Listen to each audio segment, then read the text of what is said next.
The night didn't fall quietly that day. It came with smoke, with distant echoes of shouting, and with a silence so heavy it felt like the earth itself was holding its breath. In a small town in northern Nigeria, doors were shut tighter than usual. Lights were dim, and families gathered in corners of their homes, whispering prayers. Not prayers of routine, but prayers of fear. Outside, the question wasn't who are you? It was what are you, Muslim or Christian? In those moments, identity wasn't a who's to believe. It was survival. Years ago, in parts of Nigeria, especially where the north meets the south, tensions between Muslim and Christian communities could turn ordinary days into memories people never forgot. A marketplace that once echoed with laughter could fall silent overnight. Neighbors who had shared meals would suddenly avoid eye contact. Rumors would spread faster than truth, and fear would travel faster than both.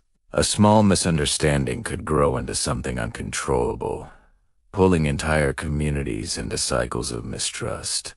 But even in those darker times, the full story was never just about conflict. It was also about quiet courage, the kind that rarely makes headlines. A Muslim family hiding their Christian neighbors in the back room while chaos unfolded outside. A Christian man standing guard outside a mosque, ensuring no one would dare to harm it. These weren't stories told loudly, but they existed, and they mattered.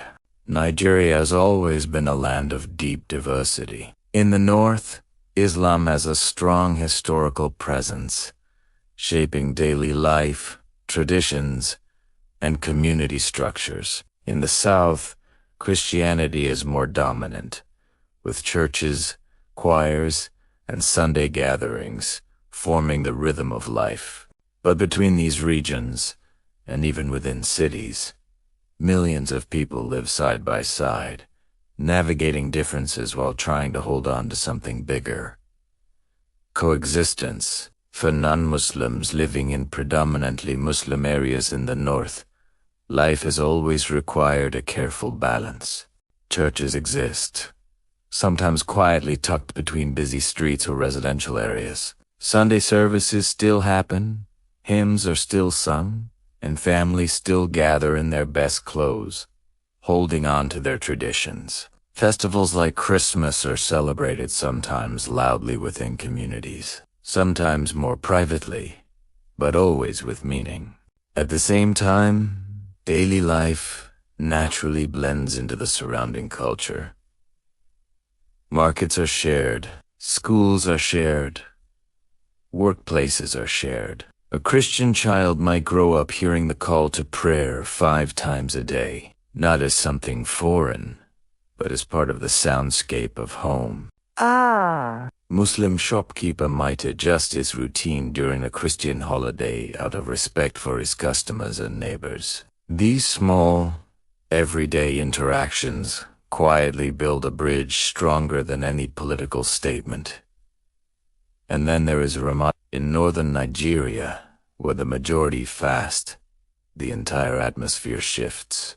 Streets become quieter during the day and come alive at sunset. For non-Muslims, this means adapting, eating discreetly during daylight hours, being mindful of those fasting. But it also opens doors to connection. It's not uncommon for a Muslim family to invite their non-Muslim neighbors to join them for iftar, to break bread together despite different beliefs. In those moments, the fast is no longer just a religious act. It becomes a shared human experience. On the other side, during Christmas, in mixed communities, something equally powerful happens. Christian homes light up, music fills the air, and food is prepared in abundance. And often, Muslim neighbors are part of the celebration. They visit, they greet, they share meals. The lines that once seemed so rigid begin to blur, replaced by something simpler. community. Still, it would be unrealistic to say everything is perfect. Challenges remain. There are moments when old tensions resurface, when political or social issues reopen old wounds. There are places where trust is still fragile, where people tread carefully, aware of the past. But what's changed over time is the growing awareness, the understanding that division costs more than it gives. Globalization has played its part too, with access to the outside world through media, education, and travel. Younger generations in Nigeria are seeing life differently.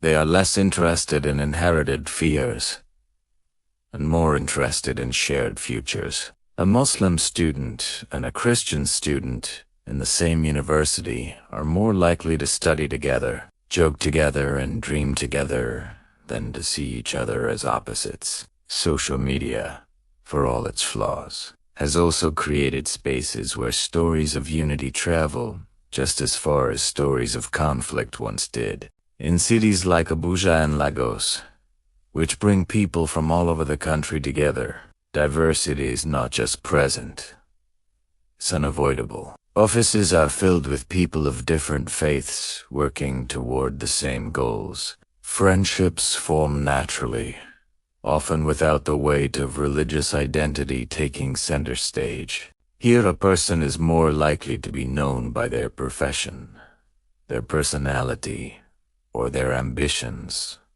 than by their religion. And yet, the most powerful stories are still the quiet ones. The Muslim taxi driver who refuses to overcharge a Christian passenger during a holiday rush.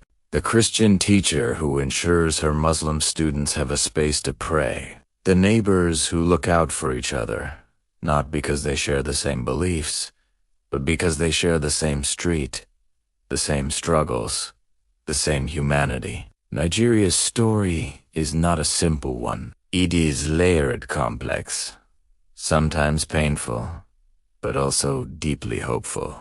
It is a place where history has tested its people, where differences have sometimes divided them, but where everyday life continues to bring them back together in small, meaningful ways. Because at the end of the day, beyond the labels, beyond the past, beyond the noise, there is something that refuses to disappear. The understanding that before anyone is Muslim or Christian, they are human. And maybe that's where the real story begins. Because once upon a time, when the night fell, people feared each other. But now, slowly, quietly, in homes, in streets, in shared meals, in silent acts of kindness, they are learning how to live together again.